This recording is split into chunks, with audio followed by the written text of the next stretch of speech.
नमस्कार YouTube family, Pramila recipe चॅनलमध्ये आपले सर्वांचे स्वागत आहे। तर आज मी बनवत आहे मँगोपासून केक। तर अशा प्रकारे झालेला आहे। तर मी 2 मँगो घेतलेले होते।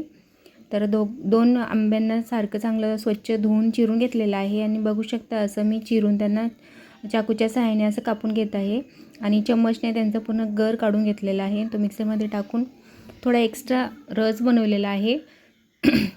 तर त्यामध्ये थोडीशी साखर आणि थोडंसं दूध टाकून मी जेवढं पाहिजे तेवढं रस मी एका ग्लासमध्ये काढून घेतलेला आहे, बघू शकता असं। आणि त्याच मिक्सरच्या भांड्यातच मी 1 वाटी रवा, अर्धी वाटी साखर आणि अर्धी वाटी तेल मिश्रण काढून घेतलेलं आहे। थोडंसं दूध टाकलेलं आहे, बघू शकता असं मिश्रण तयार झालेलं आहे आपल्या रव्याचं।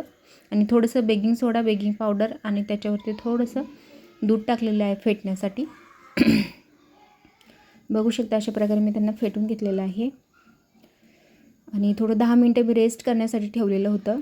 तर इथं बघुन्याला मी तेल लावून घेतलेलं, त्यावरती एक पेपर टाकला आणि त्यात थोडंसं टॅप करून त्याच्यावरती मी काजू आणि बदाम असे गार्निश म्हणून वरतून टाकले आहे, बघू शकता अशा प्रकारे। आणि कढई पण ठेवलेली आहे गरम करण्यासाठी। तर आधी मी वापरलेला हा मीठ आहे, त्यावरती मी हे केकचं पात्र ठेवून दिलेलं आहे। तर माझी रेसिपी आवडल्यास चॅनलवर सबस्क्राईब नक्की करा, लाईक करा, कमेंट करून सांगा।